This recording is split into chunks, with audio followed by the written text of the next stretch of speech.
Hey, brand builder, Rory Vaden here. Thank you so much for taking the time to check out this interview. As always, it's our honor to provide it to you for free. And wanted to let you know there's no big sales pitch or anything coming at the end. However, if you are someone who is looking to build and monetize your personal brand, we would love to talk to you and get to know you a little bit and hear about some of your dreams and visions and share with you a little bit about what we're up to see if we might be a fit. So if you're interested in a free strategy call with someone from our team, we would love to hear from you. You can do that at brandbuildersgroup.com/podcall, brandbuildersgroup.com/podcall. We hope to talk to you soon. I am always amazed at the people that we get a chance to meet at Brand Builders. And every once in a while, we just meet somebody who just kind of captures us and goes, wow, how do we not know each other? And how do we not know each other yet? And that is how I feel about Dr. Margie Warrell, who you're about to meet. So she is a 5 times best-selling author. She is a Forbes columnist. She's a world-renowned advisor on leadership and human potential. And she works with companies like NASA and Google and Deloitte and Berkshire Hathaway. And she's a speaker. She does consulting and really has just spent 25 years doing research and kind of just working in the field to help people boost their courage and elevate performance and accelerate their growth. So she also lectures at Columbia and Georgetown, and she's been on, the New York Times and several other Success Magazine, Today Show. And is just awesome. And we got a chance to meet here not that long ago via Brand Builders Group. And as I got to learn more about her, I felt like you needed to hear her story. So Dr. Margie, welcome to the show. Rory, it is awesome to be with you always. So tell us your story about how you got started in this space. And correct me if I'm wrong. So the way that we understand now is like a big part of your business model is from speaking, and, driving revenue in the last several years from speaking, but you also traveled a bunch internationally. You were a mom, like you had a lot of things going on that I think people often would go, if I had those things going on, I probably couldn't build the kind of career that you've been able to build. So give us a little bit of that background. Yeah, well, I think, as you can probably tell from my accent, I'm from the deep South, and the land down under. So yeah, I grew up in Australia, and I went off to university first in my family to do so, studied business, started a corporate career, and did a lot of backpacking also in my 20s. But in my late 20s, while living in Papua New Guinea, and working there, I just, numerous personal challenges, struggles, trauma, etc. I changed career path and decided I wanted to work in the field of helping people deal with the stuff that keeps us from really thriving and living the lives we're born to live and becoming all that we're born to be. And so I went back to college, I did psychology, and then someone said to me, Margie, you've done some consulting, you've worked in business, you should think about coaching. And I remember laughing and saying, oh my gosh, do you know how uncoordinated I am? It's just, I'm so not athletic. I don't know why you think I would be a good coach. And I mean, this was in the early days of coaching. But of course, I found out what they were talking about was not, being a soccer coach. And I started, while I moved to the United States, in between all of this and having my 4 kids and living in Dallas, Texas, I started my own coaching business. But Rory, I realized very quickly that you can have a coaching business and no customers if no one knows who you are. And I was new to America. Had zero network besides a few mums in the neighborhood. And so it was really, everyone knew me as the stay-at-home mum with 4 kids. And Right. For me, it was, how do I do what I really want to do when no one knows who I am? And so that's where actually I started speaking for free anywhere and everywhere that would have me to try and get some coaching clients. And so I was just super excited if people would sign up for a free coaching session at the end of me giving a talk at, like, it could have been a mum's club, or there was American Businesswomen's Association, or companies would do free brown bag lunches, and I would speak anywhere and everywhere. And really, over time, I came to realize the thread that was running through so much of what I would talk about. And part of it was about balance and having difficult conversations and pursuing what lights you up and saying no to what doesn't. And I realized the thread that was running through it all was having more courage and daring to be braver and take a risk and risk rejection and put ourselves out there. And so that led to my first book, which was called Find Your Courage. And it was very much an act of courage for me at the time to write it. I had 4 kids, 7 and under, and I wrote it in nap times in the afternoons. And I had a huge voice in my head that was very loud, often saying, who the hell do you think you are to write a book? You know, you didn't get a great education in rural Australia, etc. But it was really me, I guess, daring to make a bet on myself and thinking, you know, I don't want to look back one day and think, I wished I'd been braver. So that's kind of that was the start of the journey that led me to where I am now. And I think there's lots of people have those kinds of things. And I mean, 4 kids is no joke. I mean, keeping track of 4 kids and be like, I'm going to write a book in my spare time, which is nap time. Which, you know, if you have 4 kids, getting all 4 of them asleep at the same time might last you like 17 minutes if you're lucky. Oh no, I mean, it was threats and bribes. Can I just be clear? You stay in your room for 1 hour until the bell goes, you know, like. Yeah, but so you started that. Now I really wanted to highlight, because this is, you know, part of what we teach at Brand Builders, you know, is you got to go speak for free. I mean, that's how it starts. You just got to go speak for free and give people a chance to sample you. So that's interesting to hear that part of your story. I mean, everybody I know that is a successful speaker, like that's how they started. Like you're just out there speaking. So I want to talk about, so you started as coaching business, then became an author, and then leveraged off that to get your speaking gigs. Is that how you got your first speaking gigs too? Was just speaking for free until someone asked you if you could hire you? I mean, the book came later. Honestly, I couldn't even have.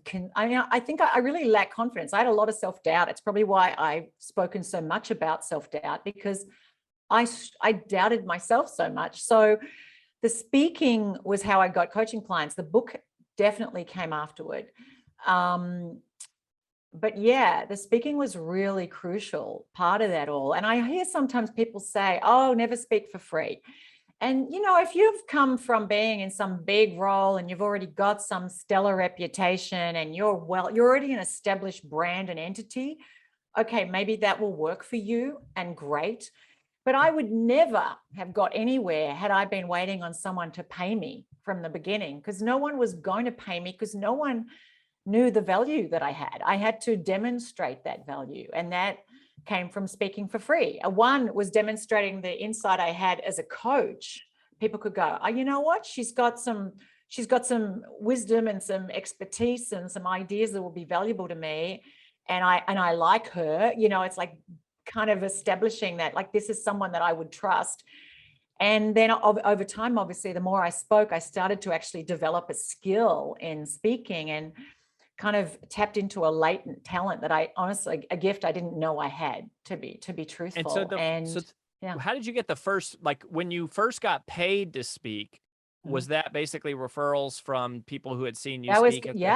So, I mean, the first time I ever spoke was at my kids' preschool. And then, you know, nice. I had a coach. Yeah. And like 2 people showed up, the woman who ran the preschool and the cleaning lady. So it was a very humble beginning. But the first paid speaking engagement, one of my early clients, very early clients, and I didn't charge a lot of money. She worked for a big consulting firm, and she'd said, would you come in and speak there as part of a brown bag lunch, which was free. So I went in there and I spoke to working mums on work-life balance. And someone there was from HR, and they said, we've got an International Women's Day event coming up. We're looking for a speaker. We would love you to come. We've got to, you know, how much do you charge? And I had no idea about fees. And I remember saying, Rory, how's $200?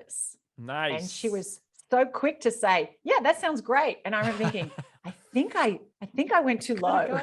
Yeah. Yeah. Yeah, that's but then someone was there, and then, I mean, and all of the paid speaking came from all of the unpaid speaking. And then of course the book amplified it, and then a lot of media when my first book came out. And then, it's a ripple effect, right? And it's easy to go, well, it was one thing I did, but I wrote for a women's magazine for free. And then someone there connected me into Forbes, and I got my own, and I started writing for Forbes. And then I ended up with my own column. And then, so, it was, and then I landed on the Today Show, and then it was one thing after another, but there wasn't one clear recipe. I couldn't say, do this, then do this. It was just continually doing things that I hoped would, make an impact. And over time, sure enough, all of those little things, those daily strokes of effort, bam, you get to another level. Yeah. And so now I want to talk about your expertise now, because it's like, after that, like the last several years, you really have been very specifically focused on researching around courage and being brave. And that to me is a very relevant conversation here to anyone who's an entrepreneur or an expert or someone building a personal brand, because there's so many things to be afraid of. Like, I don't know how to write a book. I don't know how to go live on social media. I don't know how to build a funnel. I don't know how to do a demo video. I don't know how to reach out to a literary agent. Like, I don't know any of these things. And, of course, it's a huge part of what we talk about and teach at Brand Builders Group. But there's another part of it, which is just straight up old fashioned, like, fear. What do we need to know about that and getting ourselves past that? I think you've got to give yourself permission not to get it perfectly right, and to take risks and to try things and not have them land brilliantly. You don't know everything, and you are going to iterate, and you're going to learn, and you're going to evolve as you go along. And I think a mistake I see people making is thinking that they have to have the perfect plan and the perfect clarity even. And yes, it's great having a lot of clarity, and it's great having someone like you and the Brand Builders Group to provide a roadmap. But still, what works for one person isn't going to work. You can't copy and paste everything. We're all different. We have different things that we're good at and that we like to do. And I think give yourself permission to experiment and to iterate and to evolve as you move forward, because you're going to learn, well, this works for me, but this doesn't work. And that might work for the Margie, but it's just not me. Not everyone. I started out coaching, as I said, and I've got friends that have been coaching for 25 years, and they're like, Margie, I couldn't think of anything worse than speaking. It's just not my thing. And so we're all different. Not everyone wants to write a book. Like not everyone loves being on Instagram and doing Insta Live, so sure. I think there's things we need to do because they really make an impact.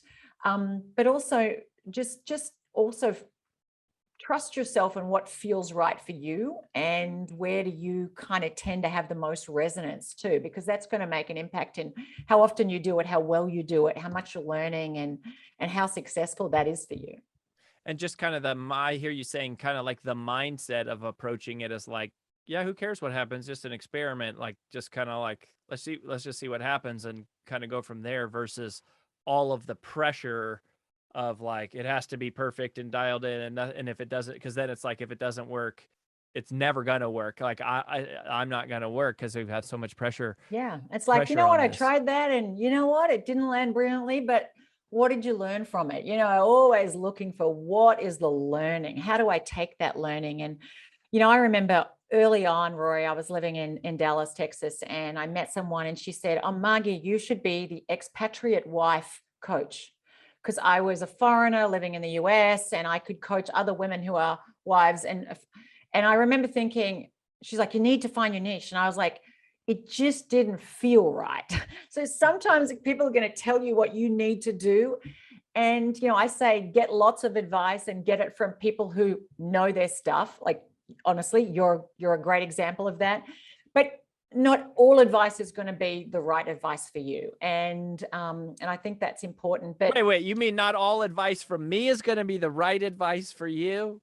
I'm just kidding. I'm just kidding, Dr. Margie. Your advice, Rory, is about as good as it gets, but and of course you do it in a way that obviously allows people to make it feel congruent. But I tell you what, there are a lot of experts out there. I mean, when I do experts in that can kind of give you their 5-point plan, and it might not be congruent for you. And I think just being authentic is really important. And I think today, I mean, you guys talk about trust a lot.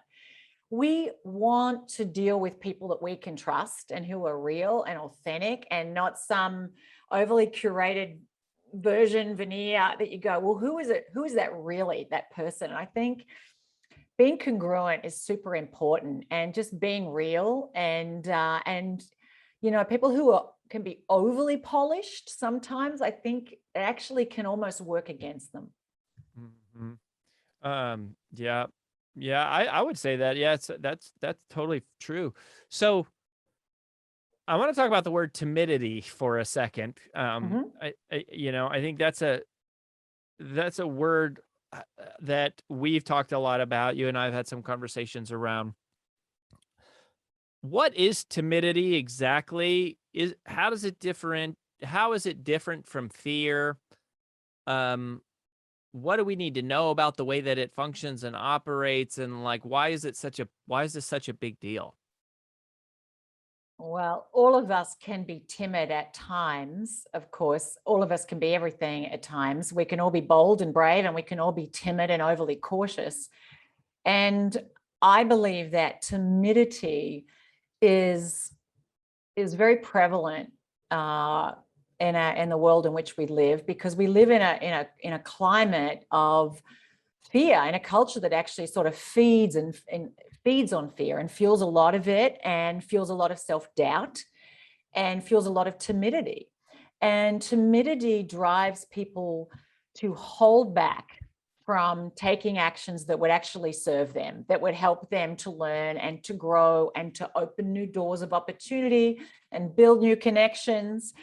And so we tend to fail far more from timidity than we do from over-daring. And timidity, in a sense, is very much over-caution. We're being overly cautious. We're holding back. And you could say, oh, well, it's a personality trait, but ultimately it's a decision that we make, often unconsciously, to not take an action because we're worried about the consequences of it. And often we discount the cost of timidity. There's a steep hidden tax that comes with timidity that we're often not present to, because it's not immediate, it's rarely dramatic or obvious, but we pay that tax over time in our lives because we don't try things, we don't experiment, we don't put ourselves out there, we don't try and write the book or approach someone or give the talk or whatever it is. And that really, we don't know what doors didn't open. But I really, the reason I have a passion for helping people overcome the bias toward timidity is because I see it holding potential hostage and keeping people from really, I mean, you could say shining their light, really living the biggest lives they're capable of living. And ultimately, a lot of people end up languishing. They kind of get stuck procrastinating. They get stuck making excuses and settling and selling themselves short. And not only do they miss out, but everyone misses out. Mm-hmm. Yeah, I mean, it's an interesting, it's like a sobering thought to go, the reason I haven't gotten certain things in my life maybe that I want to have is less because I'm not qualified to do it or able to do it, but that it's just sheerly from the fact that I have convinced myself to not try and to do it. Yes, that is right. And it's funny. And I shared with you how, for me, even starting out, there was a little voice in my head saying, who do you think you are? It was like to give a talk, to start, honestly, a coaching business. I was like, who am I to even have my own business? And who am I to write a book? Who am I to, do television or, in the more recent years, do my PhD, etc.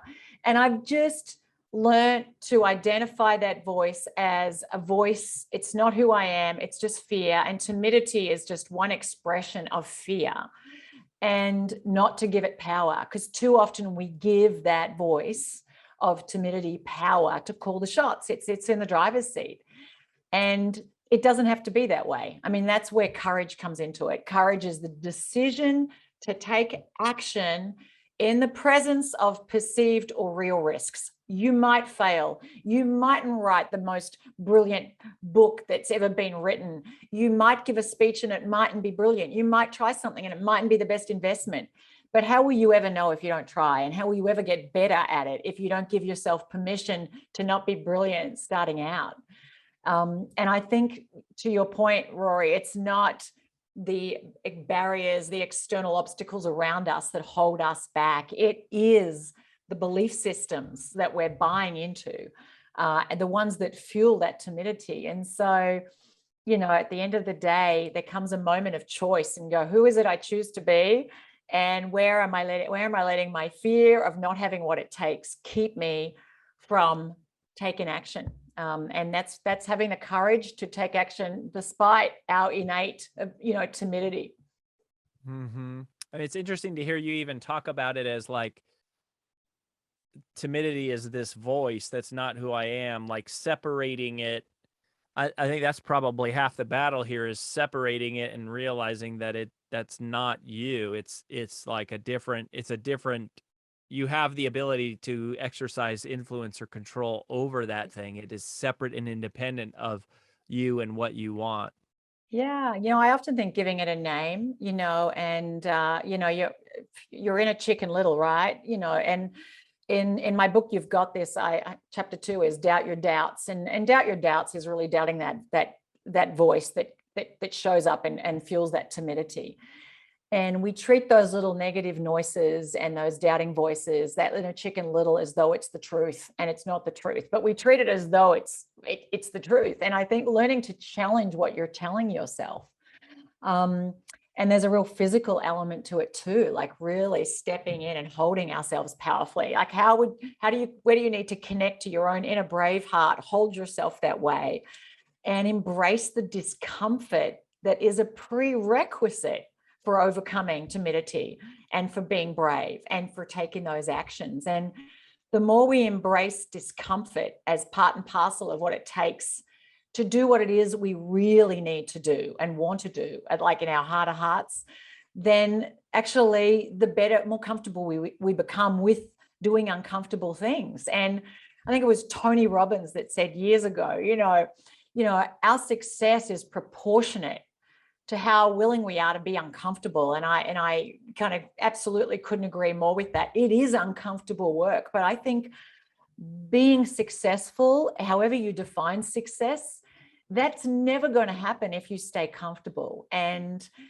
timidity just drives us to stay in our comfort zone. But of course, comfort doesn't stay comfortable forever, and our comfort zone shrinks. And over time, we become more timid and less confident, more scared, more doubtful, less brave and courageous. So it really, over the course of our lives, I think we have to continually be challenging ourselves. And so to anyone who's listening, I know that you've got an incredible audience of people doing great things and who want to do more great things, but perhaps sometimes get in their own way because they're afraid of falling short. And I would say, give yourself permission to fall short. And when that little voice of timidity pipes up, say, thank you very much. I know you're trying to keep me safe. Now shut up and step forward anyway. Yeah. I mean, that is powerful and so tactical, I think, and so useful. Where, Dr. Margie, should people go to connect with you? I know obviously you've written for a long time for Forbes, so some of them might be already reading your Forbes column, but like, where do you want people to go if they want to like learn more about what Dr. Margie is doing?